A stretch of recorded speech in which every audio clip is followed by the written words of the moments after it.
Thanks very much. Two deadly shootings in the city yesterday, 3 homicides in about 8 hours over the weekend as well on the Saturday. So what is behind this frightening spike in violence that we've seen in Toronto? What can we do as a community to try and bring an end to this bloodshed? Joining me now is Toronto Police Chief Mark Saunders. Chief, thank you as always for coming in the morning and chatting a little bit about what is happening right now. It's been a frightening few days again in the city. It had been calm for a while. Yeah, it had. If you look at Toronto historically, you see that there are all these peaks and valleys that occur, especially with gun violence.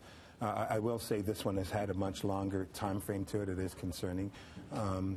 The good news is that we've had a lot of really good traction with a lot of the investigations. I'm looking forward to the outcomes of these investigations, and I think that we'll make the apprehensions for most of them. But again, it speaks to, it's not about just the apprehension that's important. You see the catastrophe that occurs when these shootings take place.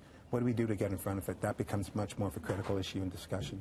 Now, one of the big things, I think, is trying to reach out to communities. And how is that? Is that working? Is that happening? There's always been talk you have to get the communities involved to help this. Yeah, but you have to understand the environment, especially when you deal with street gang shootings. You know, the street gang members live within the community, and it's a team sport. So when one member of the gang shoots somebody else, the other 8 members of the gang are still in the neighborhood. So, you know, 98% of the community, they want to help. They do help with Crime Stoppers and other means of giving us information. That's not enough to go to court. And so really looking at the laws and what the laws are when they were written, and having an understanding, a better understanding of street gang violence in urban cities, and what laws can be put in place to help with those types of occurrences. Now, the province promising $25 million, calling on the city and the feds as well to match that. What would you like to see if that does come true? What would you like to see that $25 million? Where would it go? Well, the $25 million is going to be specific to gun violence and to reduce gun violence. When we do that, it is a moment for the law enforcement to be very streamlined. I think in the past it had a lot more impact on community as a whole. The community wants us in the neighborhood, especially when it comes to eradicating those few that are brandishing guns and shooting. And so we have to be a bit more surgical, using the technologies that are going to be available for us to create stronger cases. I see the government has put some funding in now to strengthen the back end, which means when people are shooting other people, it should be a higher watermark when it comes to bail, and if bail is given, it needs to have a stronger conditions to it so that it isn't taken advantage of.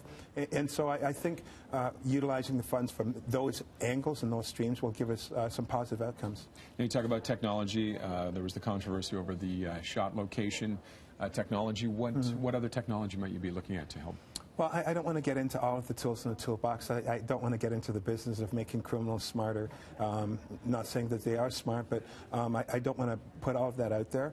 That'll be played in the courtroom, and hopefully we'll have some great outcomes. With the shot spotters, people have concerns about it, and I will definitely make the efforts to explain a little bit more as time goes on, as we move closer to the finish line, that it's not a tool used to listen to conversations that are had. It'll take a little time for people to feel a little more comfortable, but I can rest assured it'll be used properly, and we will be respecting the privacy of citizens.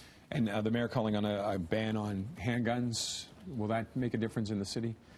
Well, you know, I don't know. My focus is on people that are shooting other people. I spoke earlier on you know, there's going to come a time when those blueprints for the 3D guns come out. And so people that want to shoot other people will have means of getting it. If the government of the day wants to ban, then so be it. I'm nonpartisan to what the government is going to do. I'll just enforce whatever laws put into place. Okay, Chief, thank you very much for joining us. Thanks, today. Roger.